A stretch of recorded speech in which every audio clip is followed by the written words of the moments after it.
Hello student, आज की इस वीडियो में यूपी बोर्ड क्लास 12 के बच्चों के लिए काफी मोस्ट इंपॉर्टेंट न्यूमेरिकल और काफी मोस्ट इंपॉर्टेंट यहाँ पे आपको थ्योरी भी कराने वाले हैं। तो आज की वीडियो ना काफी मोस्ट इंपॉर्टेंट होने वाली है। आज की इस वीडियो में देखिए, अगर आप बोर्ड एग्जाम 2022 दे रहे हैं और आपका पेपर है 7 अप्रैल को फिजिक्स का, तो 5 मोस्ट इंपॉर्टेंट न्यूमेरिकल को 100% लगाकर जाना और 6 जो मैं थ्योरी बता रहा हूं इस वीडियो में, इनको कवर करके ही जाना कल।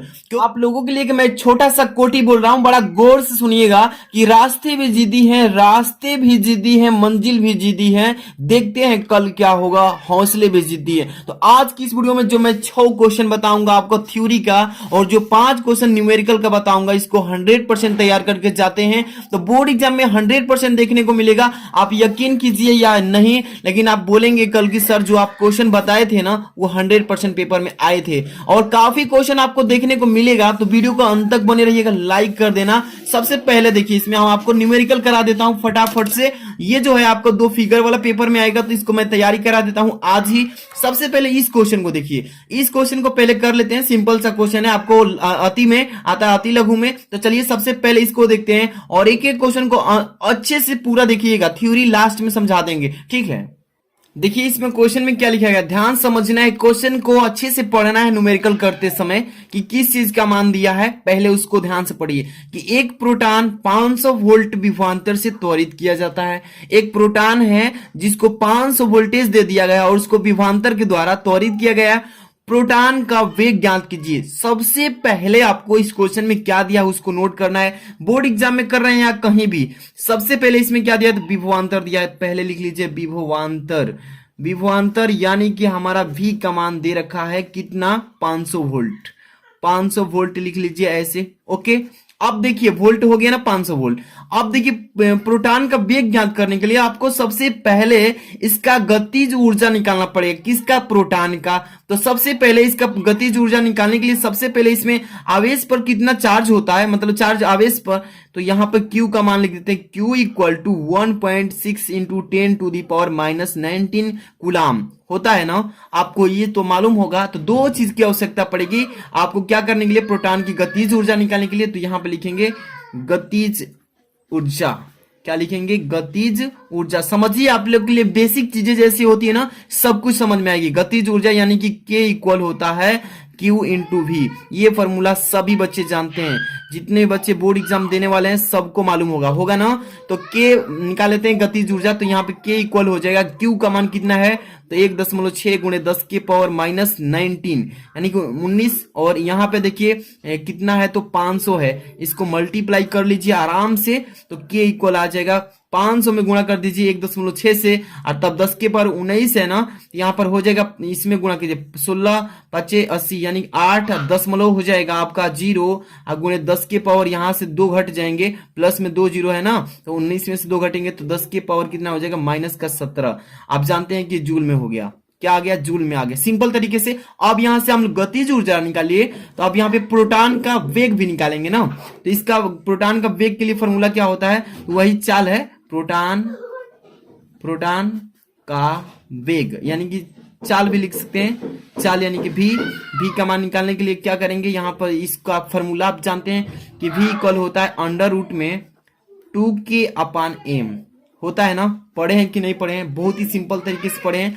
अब V इक्वल कर लेंगे, अब √ में मान रखिए 2 इंटू K का मान अभी निकाले है ना, यही ना K का मान है। तो यहां पर लीजिए 8 गुणे 10⁻⁻17, ठीक है। अब इसके बटे में m का मान कितना होता है, तो यहां पर देखिए आप जानते हैं पहले से ही 1.67 गुणे 10⁻⁻27 द्रव्यमान का मान होता है, ठीक है। इतना ये होता है, पहले से जानते हैं आप। यहाँ पे इसको हल कर लीजिए, इसको 8 दूनी के 16 हो जाएगा, √ में 16 हो जाएगा। और यहाँ पर देख लीजिए, इसको कर लेते हैं 8 दूनी के 16 गुणे 10⁻⁻17, और ये हो जाएगा इतना 1.67 गुणे 10⁻⁻27, ठीक है। अब इसको ऊपर भी ले जा सकते हैं या इसको हल करेंगे 1.67 से, जब इसमें डिवाइड करेंगे तो √ से बाहर आ जाएगा कितना, तो यहाँ पर लिख दे रहा हूं, ध्यान से देखिए। √ से डायरेक्ट उसका मान बाहर निकल के आएगा 3.1 गुणे 10⁻5, और मीटर प्रति सेकंड में आएगा। चाल का मतलब क्या होता है? मीटर प्रति सेकंड। आप इसका हल कर लीजिए। 16 में 1.67 से भाग देंगे और इसका जब बाहर निकालेंगे, रूट से बाहर आएगा तो 3.1 के रूप में आएगा। इतना हो जाएगा इसका आंसर। सिंपल तरीके से आपको करना है। इसके बाद अब आगे वाला क्वेश्चन देखिए, काफी इंपॉर्टेंट क्वेश्चन को रखा गया है, इसको ध्यान से पढ़ लेना है। अब ये जो क्वेश्चन है ना, इस काफी बच्चे इसको देख करके और मौखिक भी कर सकते हैं। क्या लिखा है कि एक 10 माइक्रोफैराड के संधारित्र का विभवांतर 100 वोल्ट से 200 वोल्ट कर देने पर उसकी ऊर्जा में परिवर्तन ज्ञात कीजिए। इसमें जो चीज पहले दिया उसको लिख लीजिए। सी का मान कितना है? तो 10 माइक्रोफैराड लिखा है ना। इसमें देखिए V1 का मान कितना है? V1 का मान 100 वोल्ट, यानी कि वोल्ट हिंदी में लिखिएगा। यहाँ पे अगर V से डिनोट कर दिए तो यहाँ पे हिंदी में। V2 का कितना दिया है? तो यहाँ पे 200 वोल्ट दिया है, 200 वोल्ट। ठीक है। अब यहाँ पे आपको सबसे पहले उसकी ऊर्जा में परिवर्तन करना है ना, तो सिंपल तरीके से इसका सूत्र लगा लेंगे। देखिए यहाँ पर स्थिति ऊर्जा में परिवर्तन का होता है delta U. Delta U equal to होता है 1/2, यानी कि 1/2। यहाँ पे सी लिखेंगे, कोष्टक में लिखेंगे V2 का स्क्वायर माइनस V1 का स्क्वायर। यही होता है फॉर्मूला। इसी फॉर्मूले पर इस मान को रखेंगे तो यहाँ पर डेल्टा यू बराबर लिखिए 1/2 धारिता, यानी कि सी का मान कितना दिया है? तो 10 माइक्रोफैराड में दिया है, तो इसको फैराड में चेंज करने के लिए क्या करेंगे? 10 गुणे 10 के पावर माइनस 6 लिख लेंगे। ठीक है, तो ये फैराड में चेंज हो गया।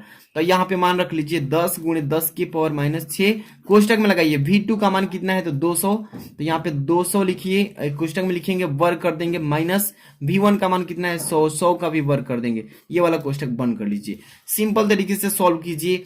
ये डेल्टा यू इक्वल टू 1/2 है ना, तो 5, इसको 2 5 काट लीजिए।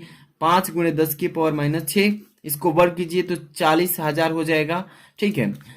अब यहाँ पे माइनस इसका 10,000 हो जाएगा वर्ग। ठीक है, यहाँ पे इतना कर लिया ना। अब इसको घटा लीजिए। डेल्टा यू इक्वल टू 5 गुणे 10 के पावर माइनस 6। अब यहाँ पे गुणा लिख दीजिए। 40 में से 10,000 घटा दीजिए तो यहाँ पे कितना बचेगा? 30,000। ठीक है, 30,000। ठीक। अब सिंपल तरीके से इसमें कितने जीरो है? 1 2 3 4, 4 जीरो है ना। प्लस में यहाँ पे कितना है? तो 6, माइनस में घटा दीजिए। डेल्टा यू इक्वल टू 5 गुणे 10 के पावर माइनस 2 हो जाएगा। 4 जीरो घटेगा ना, तो यहाँ पे 6 है माइनस में, तो घट के 2 आ जाएगा माइनस में। अब यही हो जाएगा इतना। अब इसको डेल्टा यू बराबर कितना लिख सकते हैं? तो 0 यहाँ पे 5 लिख, सॉरी 1.5, यानी भाग दे दिए हैं 5 बटा में कितने से? इतना से। ठीक है, आप इतना लिख लेंगे, ये हो जाएगा, और जूल में लिख लेंगे। ठीक है, इस तरीके से करना। इसके बाद अगला क्वेश्चन देखेंगे। इसके बाद अगला क्वेश्चन आपका फिगर वाला क्वेश्चन को देख लीजिए ध्यान से। देखिए क्वेश्चन में क्या लिखा गया है। ये क्वेश्चन निम्न चित्र में धारा आई का मान ज्ञात करने के लिए बोला है। ये चित्र है, इसको पहले चित्र को ही समझना पड़ेगा। चित्र में कहा क्या दिया है सब कुछ समझ में आ जाएगा। धारा निकालने की कोई बड़ा बात नहीं है। सबसे पहले ये जो है धारा इधर से प्रवाहित कर रहा है।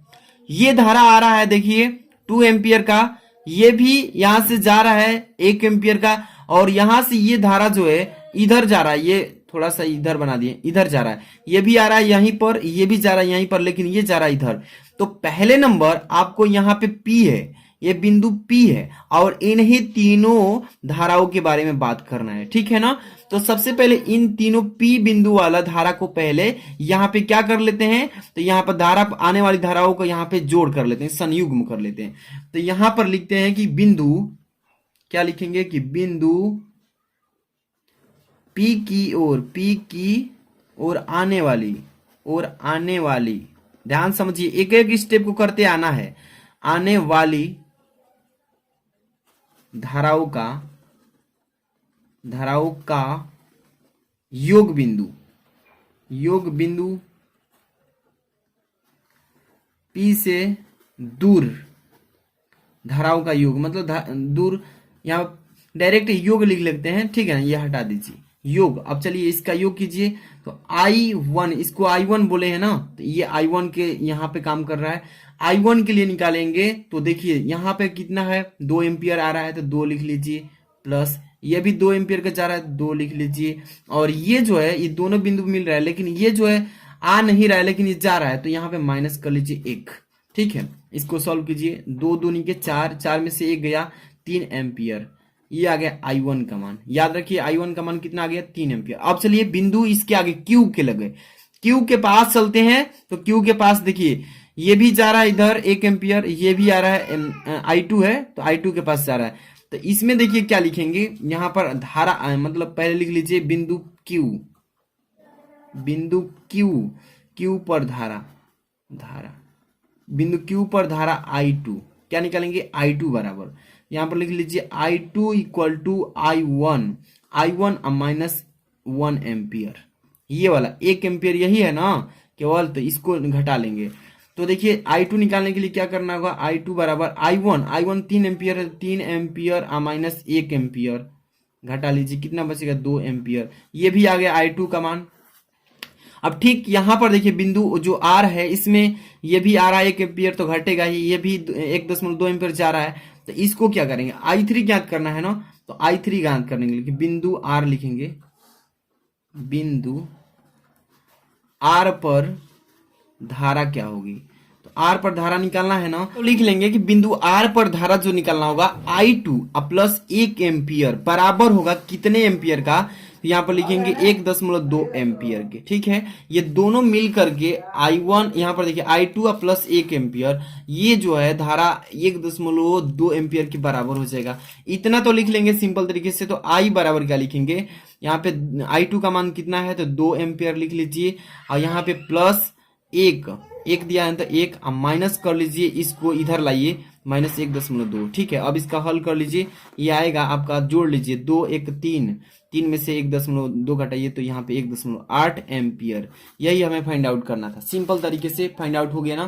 पहले इसमें P बिंदु के लिए जोड़ घटा कर लेंगे, I1 निकालेंगे।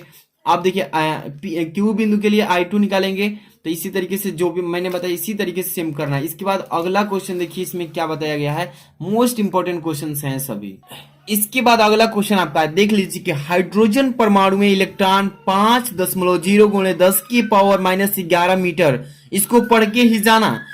हाइड्रोजन परमाणु में इलेक्ट्रॉन दे दिया इतना मीटर, त्रिज्या में कक्ष में त्रिज्या जो है त्रिज्या की कक्ष 2 गुणे 10 के पावर 6 मीटर प्रति सेकंड की चाल से गति कर रही चल रही है परमाणु का चुंबकीय आघूर्ण बताइए। चुंबकीय आघूर्ण पूछा है ना, तो चुंबकीय आघूर्ण पता करने के लिए सबसे पहले इसका क्षेत्रफल यहाँ पे निकाल लेंगे। सबसे पहले आपको मैंने बताया क्या चीज दिया उसको नोट कीजिए। R मतलब दूरी जो दिया है इसमें 5 गुणे 10 के पावर माइनस 11 मीटर दिया है कि नहीं, यहाँ पे लिख लेंगे। इसके बाद आपको दूरी मालूम चल गया, यहाँ पे देखिए बेग दिया है कितने बेग से, तो 2 गुणे 10 के पावर 6 मीटर प्रति सेकंड। क्लियर है, इतना तो चीजें मालूम है।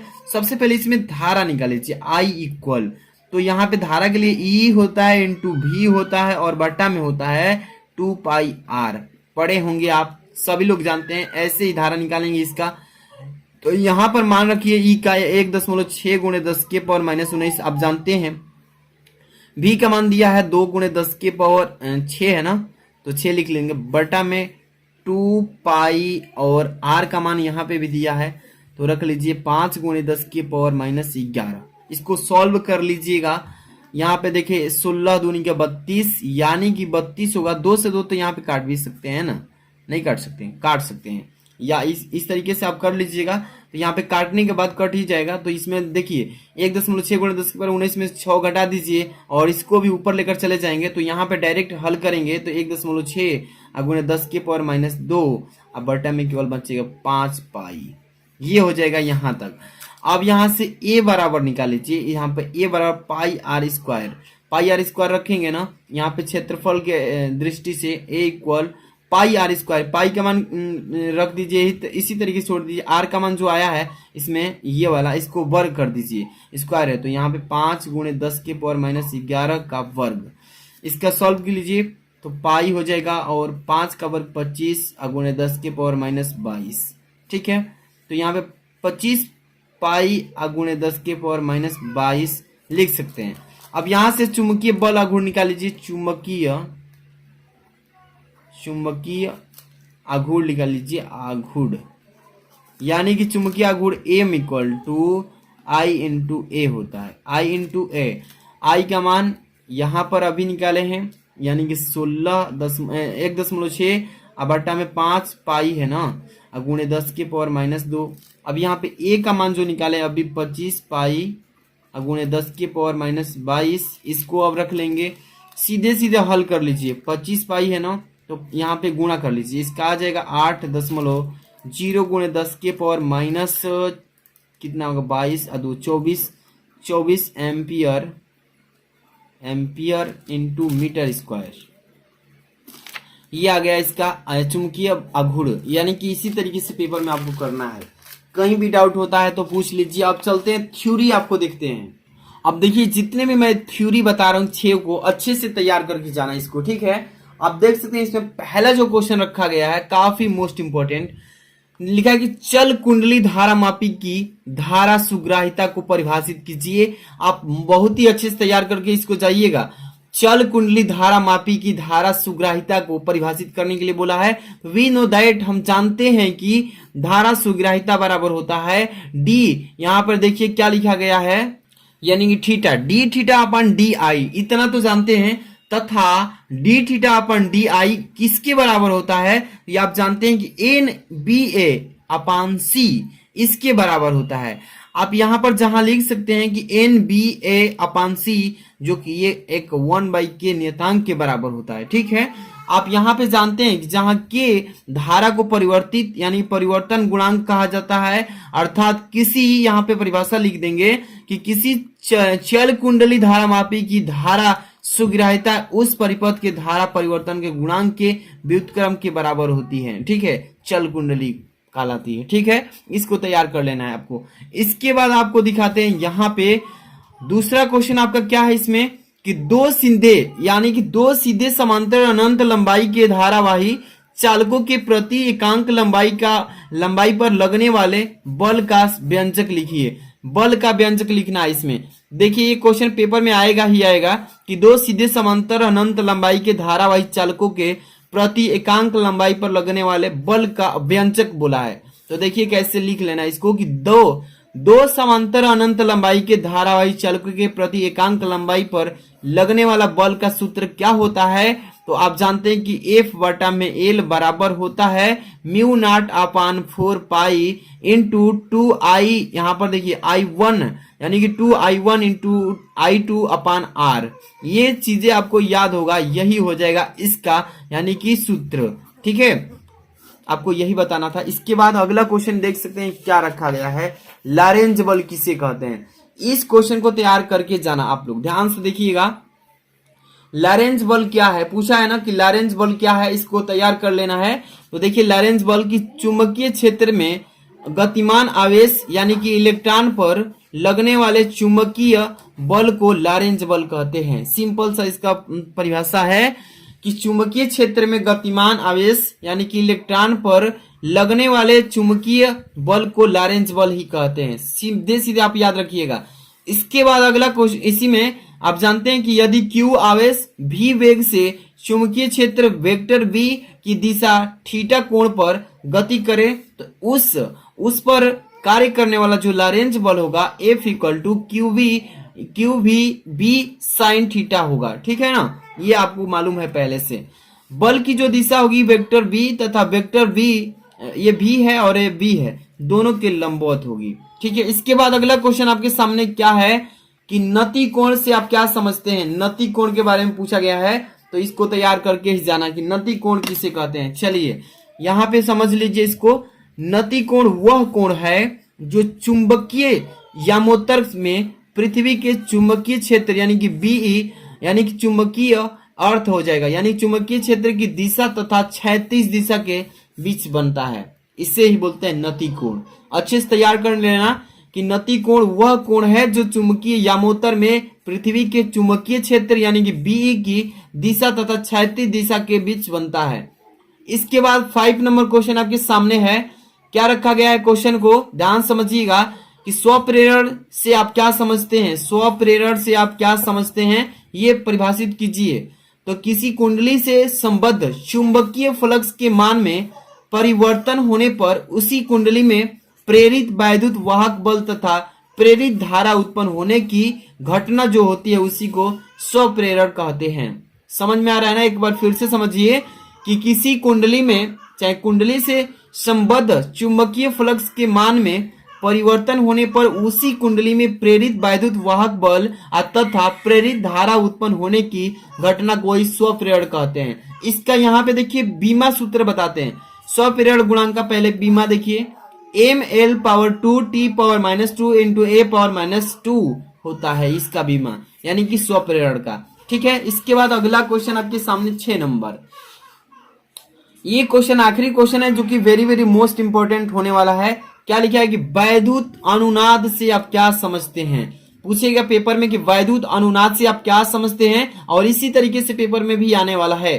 तो देखिए, किसी वैद्युत परिपथ की वह स्थिति जब किसी विशेष अनुनादी आवृत्ति पर उस परिपथ की प्रतिबाधाओं या प्रतिबाधा को ही कह सकते हैं, प्रवेश्यता के मान परस्पर निरस्त हो जाए, यानी कि वहां पे बंद कर दिया जाए, तो वैद्युत अनुनाद कहलाता है। इसी तरीके से क्वेश्चंस पेपर में आएंगे।